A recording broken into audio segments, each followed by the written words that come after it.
Well, hi, I'm Pastor Kevin from First United Methodist Church in Valparaiso, Indiana. Thank you for joining us. And we've been discerning and praying a lot over the last year during this pandemic as we have pivoted into using new technology and video in our ministry about how do we reach more people for Jesus Christ. And one of the great ideas that has come up is to begin Facebook groups.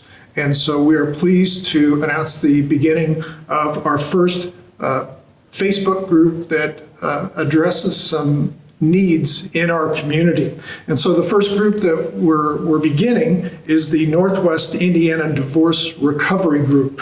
The location is here. You'll see it's facebook.com/groups/NWI Divorce Recovery. You can also find this by going to our church Facebook page and clicking on the Groups tab. And so as we introduce this, I want to introduce you to a very special young man, Pastor Mark Adams, who's going to share his story. And I ask you to think about, as you listen to his story, how God may be calling you into a ministry that maybe you hadn't thought about before. Invite you to watch this and be blessed. In 2005, I was pastoring a young, progressive, exciting church in Muskogee, Oklahoma. Things are going really well for us, and it seemed like the sky was the limit.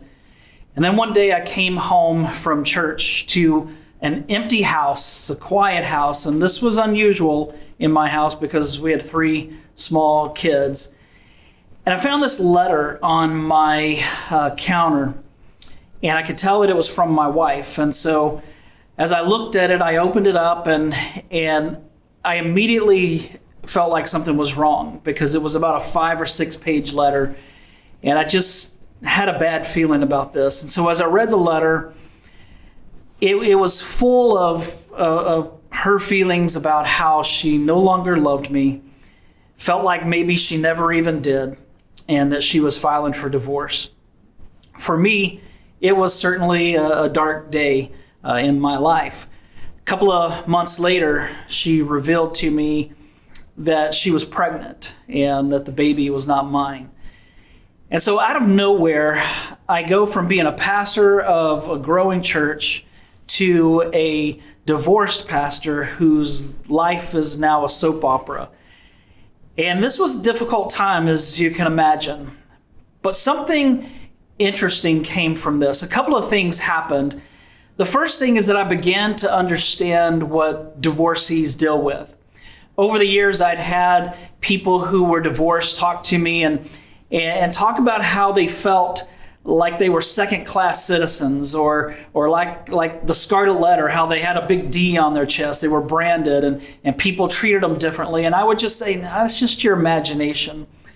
But after what I went through, I started to understand.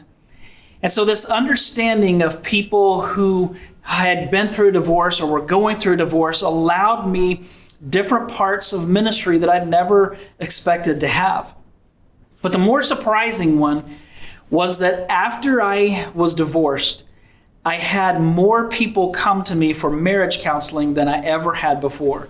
Now, this may seem kind of strange. In fact, the first time it ever happened, I told the couple, why are you coming to me? I obviously don't know how to do this.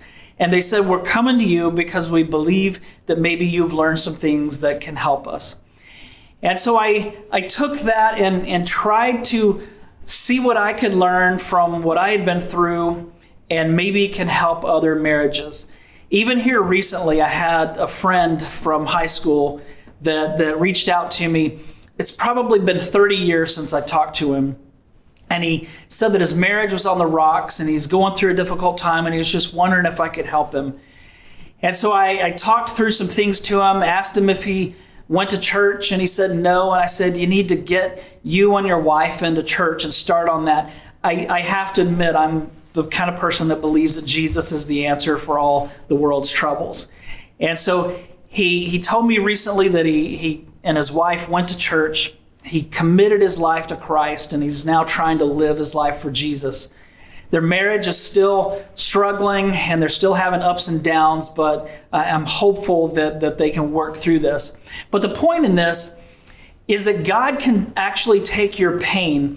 He can take your failure. He can take those worst things that happen to you and use them for His good and for His glory. Isaiah 61:3 says this, He gives beauty for ashes, joy instead of mourning, and praise in place of despair. So what's your story? Could it be that God is wanting to take that horrible, difficult thing that you've been through and turning it into something beautiful? Maybe He's going to use your story to change the world. So if you know of someone who could benefit from this divorce recovery group, or maybe you yourself have been through this and now you're at a place that you believe you can help encourage others going through it, then I encourage you to sign up to this group. It's real easy. You can get in easily and just see, maybe God's using you this way, or maybe God's calling you to start your own group that comes out of pain. But whatever it is, let Him use your story to change the world.